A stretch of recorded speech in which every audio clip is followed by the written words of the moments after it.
sports.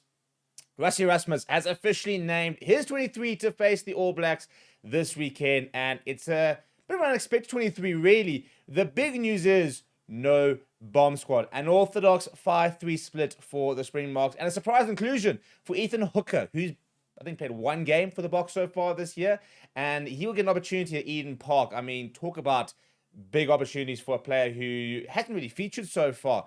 But it's an interesting side. Tried and tested is the theme. Lots of experience, lots of players who have been there, done that, and just two players who have actually played at Eden Park for the Springboks in the lineup in the forms of Siya Kolisi and Eben Etzebeth.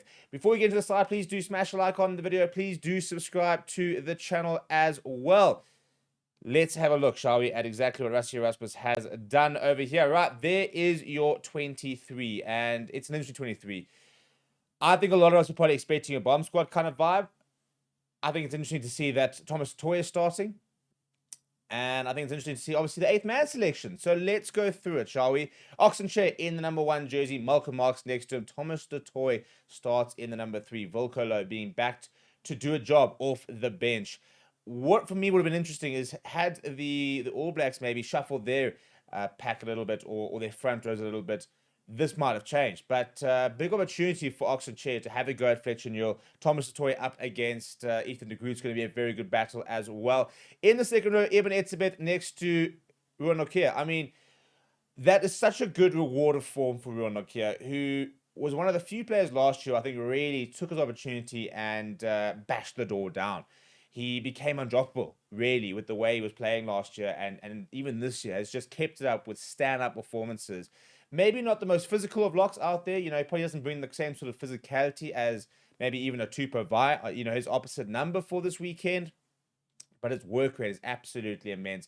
Very good line operator as well. And, you know, set piece is going to be so important this weekend. And I think he'll play a big role of that. Whether we'll start seeing, you know, your midfield lineouts and the likes of that, maybe, you know, too soon to tell. But he's a big part of that and a very good skill set in terms of being able to play you know, in the loose and good hands and the likes of that. The loose trio, Malcolm starting the number 6 jersey, Pieter-Steph the Toit back in the number 7 jersey, and Siya Kolisi starting at 8. No Jean-Luc Deprez, which was one of the more sort of accepted selections, really, when we did the live show yesterday. People were saying basically they're backing to see seeing Jean-Luc Deprez in the number 8 jersey, and would really like to see him in the number 8 jersey, given the fact that he had to pull out late against the Wallabies, hasn't really played for the Boks, had a good performance against the Barbarians.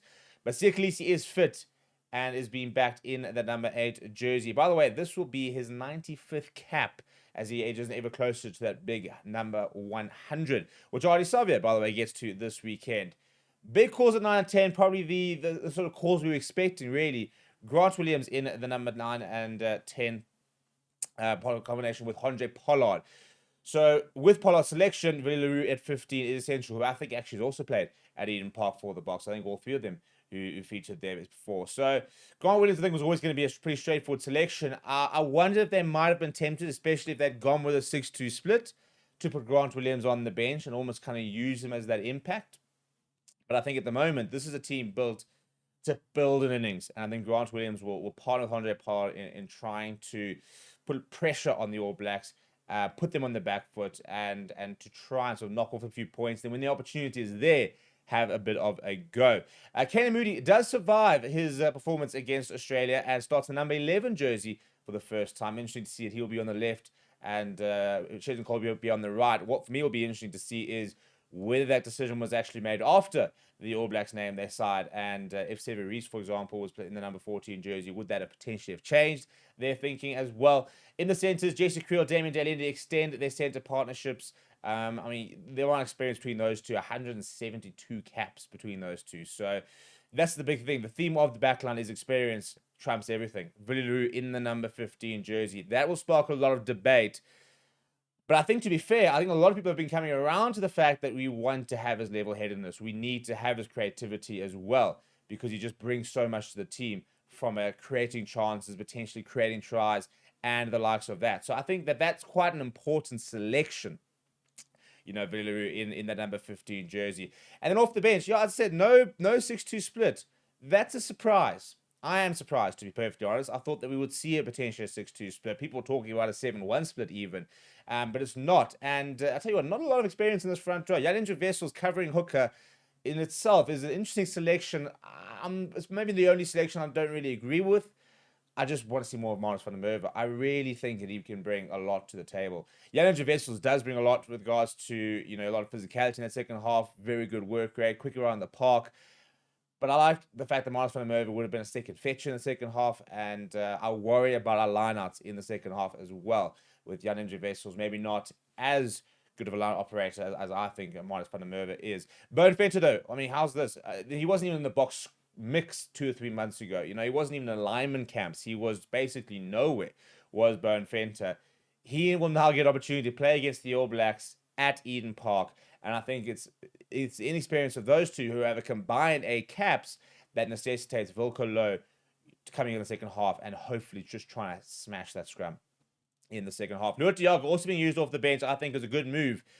The Arceus Snyman stocks have waned, haven't they? I mean, it's weird to have thought even a year ago that Arceus Snyman would not be involved against the All Blacks. I don't think he's played phenomenally well so far this year for the Boks, but it's interesting that we haven't seen him as much. Even Franco Moster missing out as well. We are seeing a couple of big names not involved. Quacker Smith will provide impact off the bench. That we pretty much knew was going to happen regardless of a 6-2-5-3 split. He's so important in the second half from a breakdown point of view, turnovers, competing over the ball. And hopefully after a really strong performance against the Wallabies, his confidence will be up and he'll be able to do a lot of damage. Then we've got Kobus Reinach in the number 21 jersey.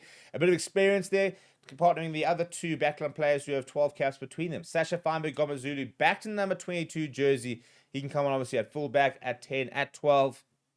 And I think his X factor will be a big part of in that second half. Wouldn't surprise me actually if he comes on 15 and tries to add something a bit different. If you want to keep Handre Pollard on for his goal kicking, the likes of that in the later stages.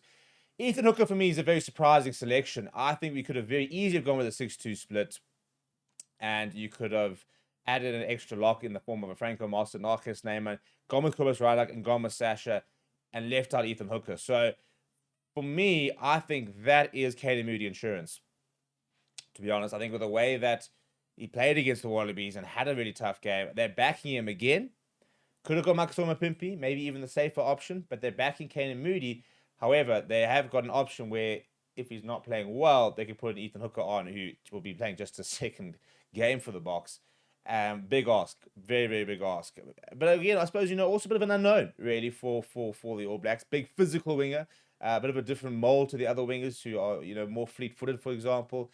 I also think this is a team that is really set up to put the ball in the air and compete very well. Cheslin Kolbe, Canon Moodie, they're going to have a lot of opportunity to compete. Eben Etzebeth will get involved in the up and unders as well. So that sort of very much dictates a potentially very kicking-orientated game plan as well.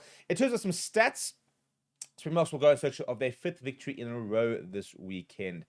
Their longest winning streak against the All Blacks was 6 matches between 1937 and 1949. So if they were to win this game, they would be able to match that next week. The last time, however, we defeated the Eden Park was defeated All Blacks in the Eden Park was 1937.